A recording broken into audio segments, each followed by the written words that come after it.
የምንኖርበት ህይወት ላይ ሁሉ ነገራችን አያባራም፣ ችግራችን አያልቅ፣ ደስታችን አያባራም። በዚህ ሁሉ ምስቅልቅል ባለው ስሜታችን ውስጥ አንድ ሊያሳርፈን የሚችለው ከገባንበት መውጣት ካገኘንበት ማጣት የሌለበት ስፍራ ቢኖር የእግዚአብሔር መንግስት ነው። ለዚህ መንግስት ክርስቲያን ይጓጓል፣ ይቸኩላል። ሲሰማው ናፍቆት የበለጠ ንገሩኝ ይላል እንጂ ደብረ ዘይት ሲመጣ ለምን እንሰቀል? ጥሩ ብናስቀምጠው 5 ጎበዝ 5 ሰነፍ ደናግላን ነበሩ ይላል መጽሐፍ ቅዱሳችን። 5ቱም ጎበዙም 5ቱም ሰነፉም ዘይትና መብራት ነበራቸው። ምንና ምን ነበራቸው?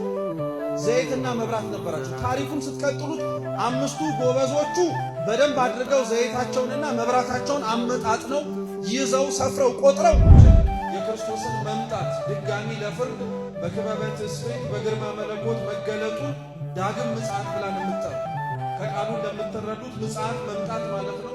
ዳግም ማለት ሁለተኛ ማለት ነው። ስለዚህ ክርስቶስ ድጋሚ ለፍርድ የሚመጣ ከሆነ ዳግም የምትለው ቃል ሁለተኛን ታመላክታለች።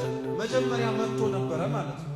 የመጀመሪያው አመጣጡ በነቢያት ጾም ላይ ስንጸልይ ስንጾም ተስፋ ስናደርግ እንደ ነቢያቱ የነበረበት አመጣጡ ጭብጡ ወደ ውስጥ ሳንገባ ራሱን የቻለ ትምህርት ስለሆነ ራሱን የቻለ ትምህርት ስለሆነ ይሄኛውን ብቻ ግን አሁን ያነሳነውን ነጥብ ላጠንክርላችሁ። ማንም እግዚአብሔር እንዲከሽ፣ ማንም እግዚአብሔር ወደ ሲኦል እንዲገባ፣ ማንም እግዚአብሔር ተፈርዶበት ከእርሱ እንዲርቅ እንደማይፈልግ የምታውቁት በ10ሩ ደናግል ወደ ሙሽራው ወደ ሰርጉ ቤት የገቡት 5ቱ ናቸው። ስንቱ ናቸው? አረ መልሱ። 5ቱ ናቸው። 5ቱ ግን አብረውት የሰርግ ቤቱ ላይ አልገቡም።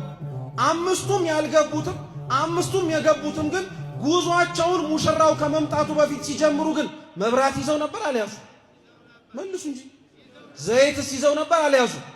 5ቱ ብቻ የሚጸድቁ ቢሆንና የእግዚአብሔር መንግስት የተባለ ሰርግ ቤት ከሙሽራው ጋር የሚገቡ ከሆነ ለምን ለ5ቱ ዘይትና መብራት መስጠት አስፈለገ?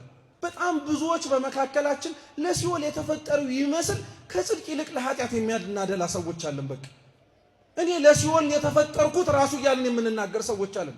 ህይወታችን ሲመረን፣ መግቢያ መውጫው ሲጨንቀን፣ ራሳችንን እንሰራዋለን ያልነውን ጽድቅ መስራት አቅቶን አንሰራውም ያልነውን ኃጢአት ምለን ተገዝተን በኋላ ላይ ደግመን ደጋግመን ስናረገው ምናልባት እግዚአብሔር እኔን እንዲህ እንደሆነና ሲኦል እንድገባ ፈጥሮኝ ነው የሚል ሰው አለ። ሲኦል እንድትገባ ቢያስብማ ኖሮ ጭራሹኑ ባይፈጥርህ ይሻል ነበር። እግዚአብሔር ቸርነቱ እኮ እንደዚህም እያልንም ጭምር ያቆየንና እስትንፋሳችንን የቀጠለልን የተረፈንን ኃጢአት ሰርተን ሲኦል እንድንገባ አይደለም።